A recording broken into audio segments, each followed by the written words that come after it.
Okay, so good afternoon, everyone. I'm Weng.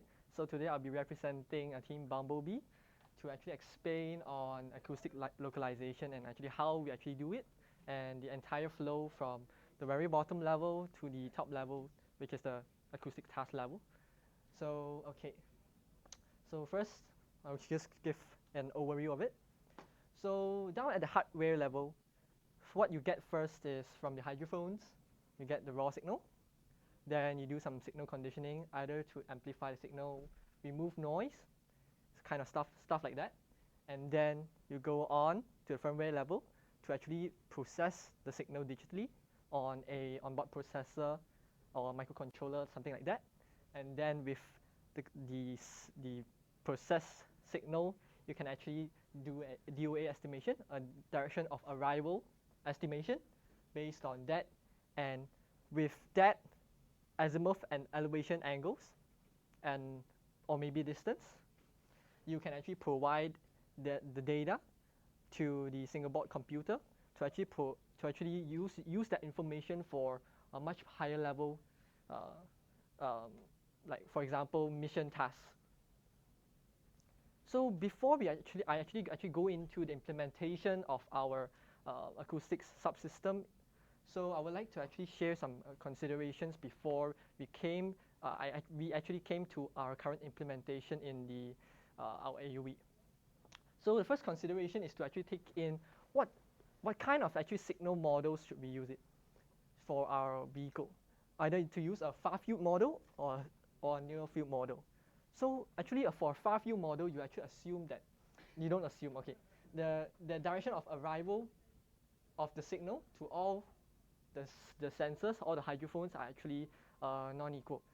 So with that, you can actually derive the distance from the vehicle to the pinger. But with the expense of, you need to actually process different DOAs for different sense elements.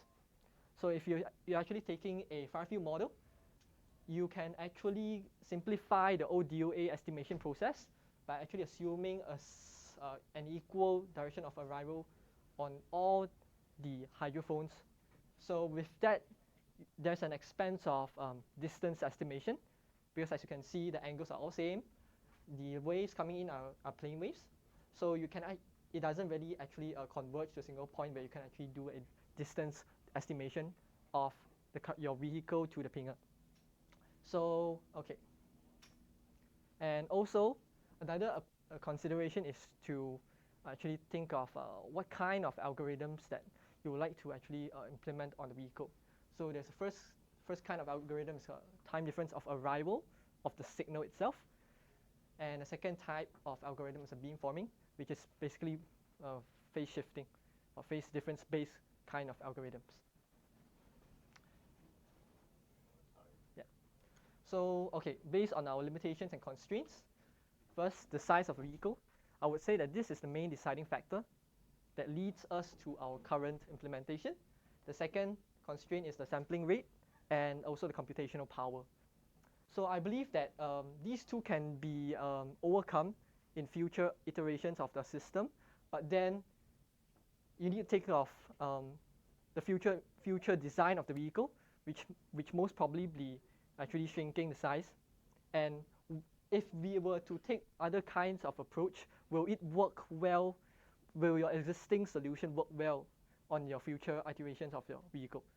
So that leads to our current implementation, which is to actually take a GG. Okay, this is far field signal model plus a beamforming based localization, which is a phase difference based localization algorithm. Okay, so down from the hardware.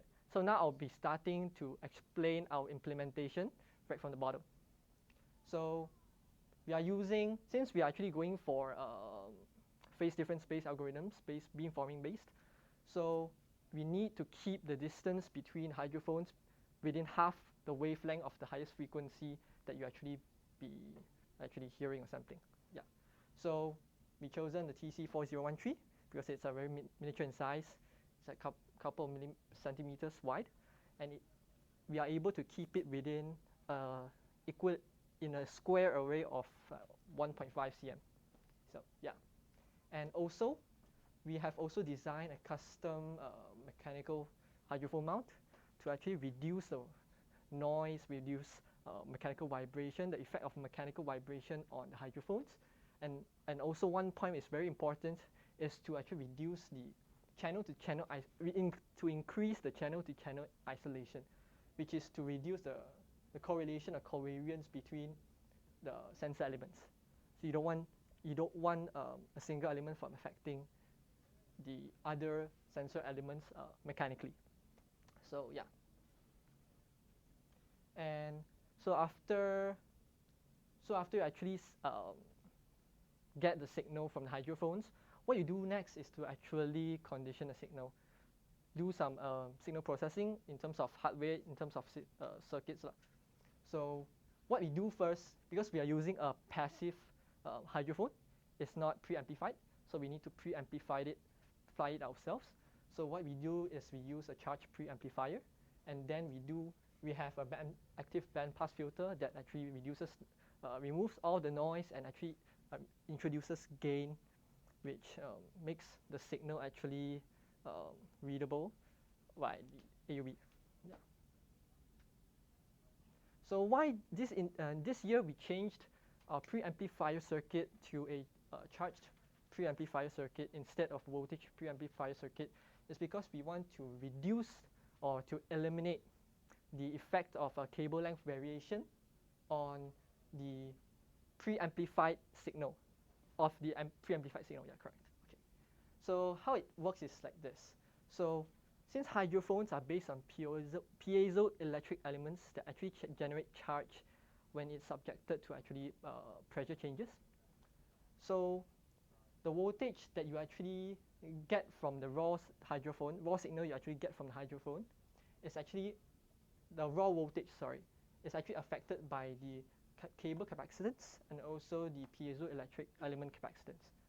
So yeah, so the V-in will vary based on the cable length and the types of cables. So we want to reduce the effect of that. So what we changed is that we used a charge amplifier, which is a circuit over here, that actually preamplifies the signal based on only the charge produced by the hydrophone. So this is why we actually use a charge preamplifier. Yeah. So after performing some signal conditioning on the raw signal, what you do is we use a combination of National Instruments equipment. First, just to sample it using a DAQ model, which is basically a ADC. Yeah.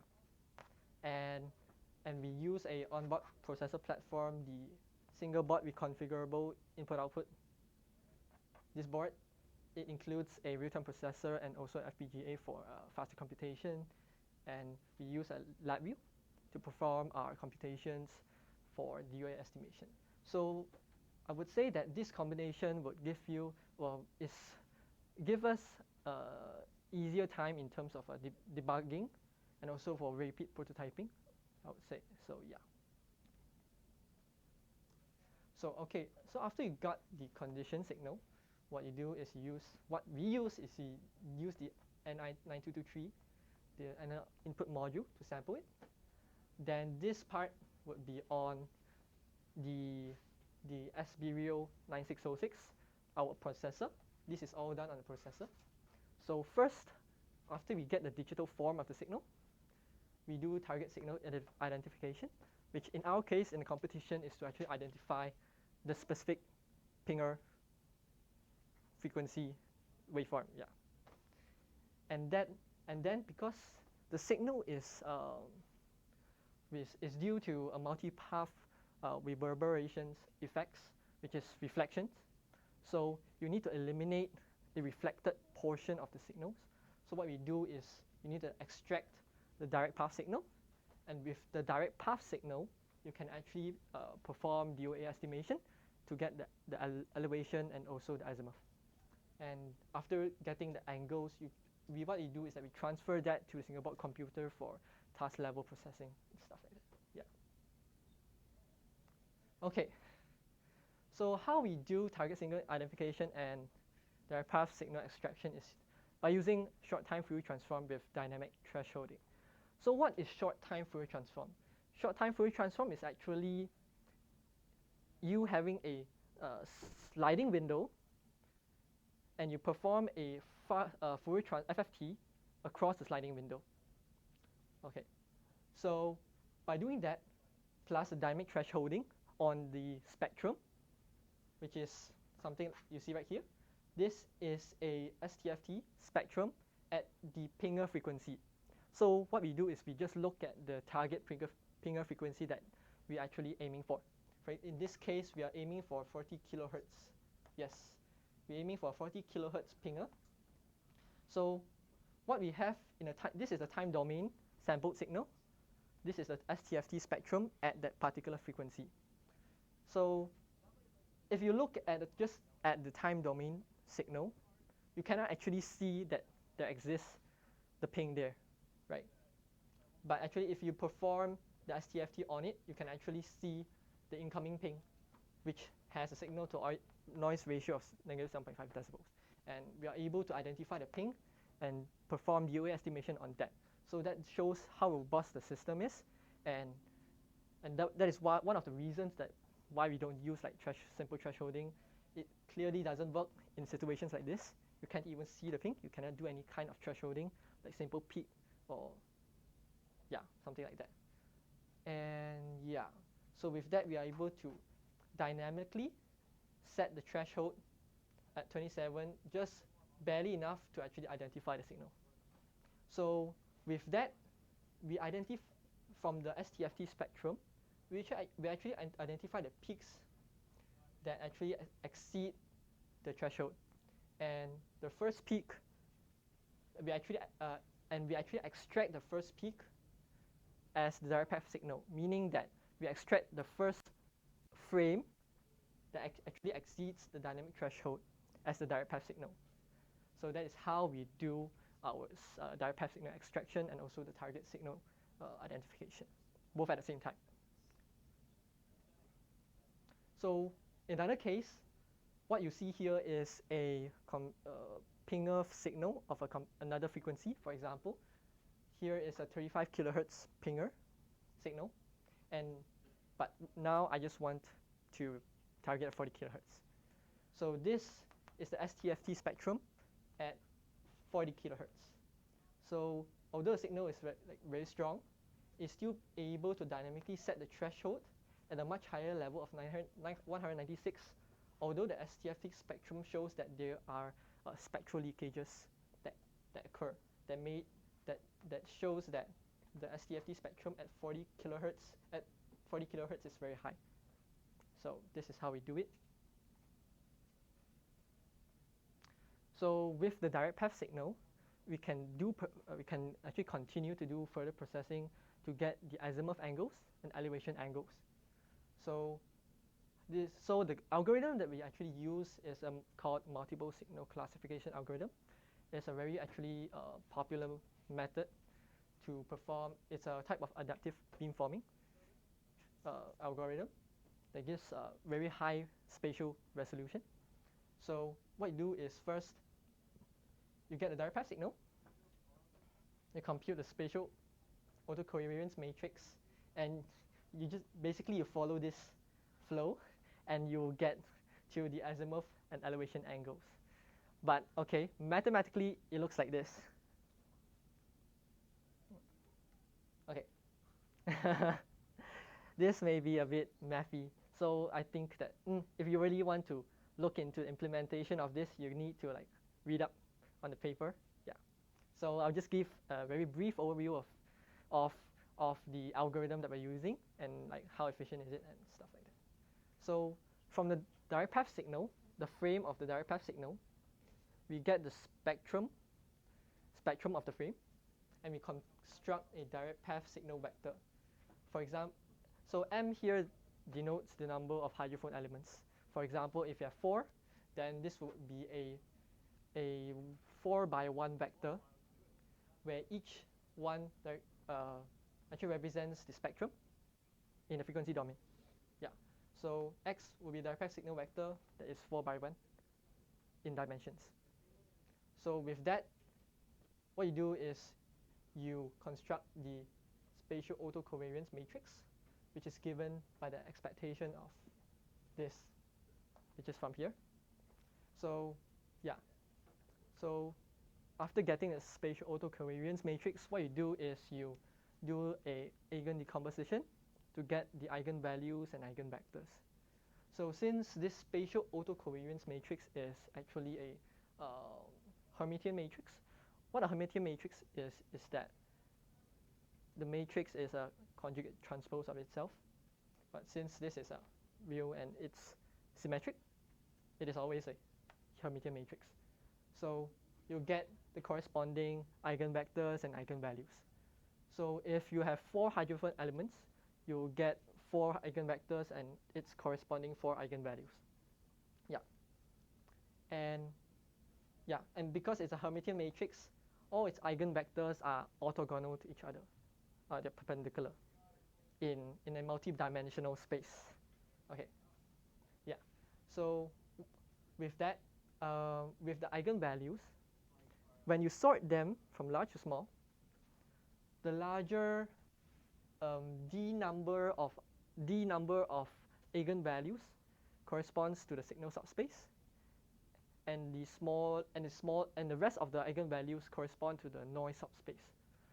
So d meaning that d is the number of signal that actually present in the direct path signal. So in our case, you'll be 1. So there will be one eigenvector that's very large, eigenvalue that's very large, and the rest of the tree would be very small. So yeah. So the eigenvectors, the eigenvalues that correspond to the noise, the eigenvectors correspond to the smaller eigenvalues are composed of the noise subspace. So after some further derivation, you can actually find that the array steering vector of your hydrophone array is actually orthogonal to the eigenvectors of the noise subspace. Okay, this is very important. So with this, you can construct the spatial spectrum, the music spatial spectrum, which is to actually find the minimum of this, meaning that because in the real world there exists noise, so you won't get 0. Not the steering vector will not always be orthogonal to the noise subspace. So what you're doing is you're actually finding the minimum of this. So the spatial spectrum is actually the inverse of this, which is it's actually inverse of this. So the peak of the music spectrum actually indicates the azimuth and elevation angles. This is a 3-dimensional graph. It's composed of the steering vector all across in 360 in azimuth, 90 degrees in elevation, and you get a peak which indicates where the signal is coming from. So with that, you get azimuth, you get elevation, and that is how we do the DOA estimation on our bumblebee. Yeah. Okay. Then there's this problem. So like a month back, we've discovered a small issue with the competition pinger. So it's a ALP365. So what you see right here is the time domain waveform. Time domain waveform of the pinger. So this is the competition pinger. This is the raw signal sampled directly from the hydrophones without any signal conditioning. So you can see some non-symmetrical properties and also some not really a pure sinusoidal wave. This is actually emitting at maybe a 40 kilohertz, but it's not really pure. And this is another pinger that we have, and we compared against it, and we found some issues with it while testing on our own.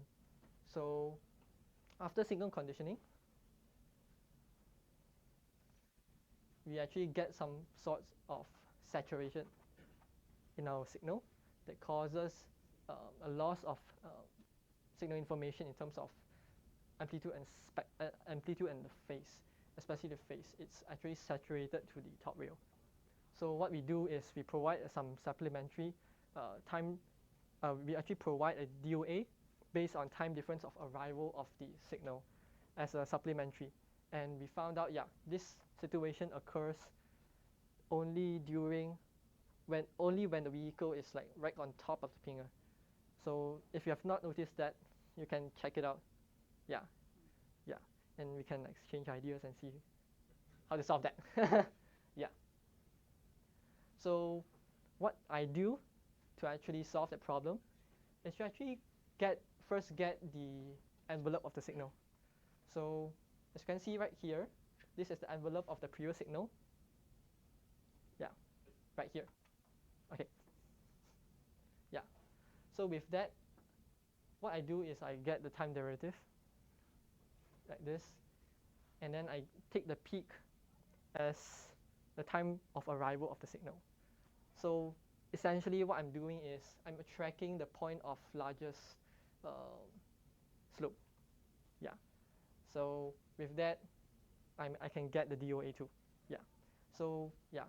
So with the time difference of arrival and also the amplitude of this envelope, I feed this information. I convert this information into phase, and I feed it back into music. So I'm using all my code and providing a new DOA based on that. So I can always like have alternatives based on different conditions. But this is basically it's just for the competition because of the pinger. Yeah, doesn't apply to all pingers. So just to state that. Yeah. Yeah, that's basically all of it. So thank you. So any questions? I think yeah, maybe it's a bit content heavy. So yeah, you can like ask me later in our booth in the future. So yeah. Any more questions? Yeah. Noticed you did the mechanical isolation of the hydrophones. Yeah. How much of a difference does that actually make in your experience? I think it's documented in our last year's journal paper. I think you can look at the noise level. Yeah, I don't have the picture right now, but yeah, there's a quite significant decrease in noise. Yeah. What is the bit depth of your ADC? Bit depth of 16 bits, if I'm not wrong. If I'm not wrong. Also, how do you choose the dynamic thresholding? Oh, how do I choose dynamic thresholding? Go back. Okay, for this. Yeah. Okay. Okay. How I choose the dynamic thresholding is something like this. This dynamic thresholding is based on the competition setting. I will select that. Okay. So for the competition, we have 4 pingers or 4 frequencies: 25, 30, 35, and 40 kilohertz. So what I do is that the STFT actually gives me a 2-dimensional spectrum actually. Like per time frame, I will have the spectrum across all frequency bins. Right? Right.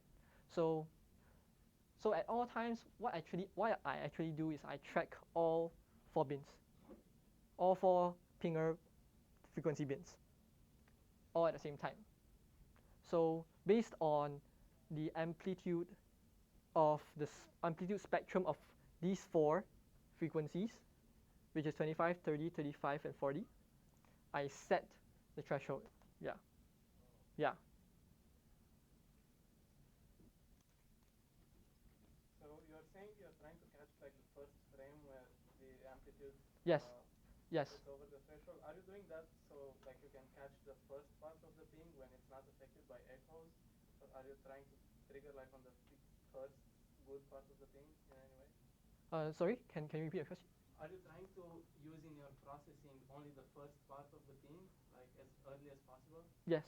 To avoid echoes? Yes, correct. So I'll take the first peak that exceeds the threshold.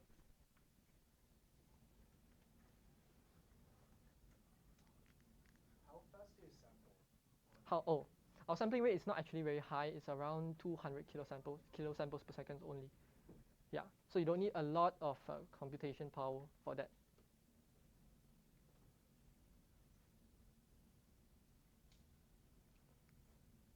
Does anybody have any more questions?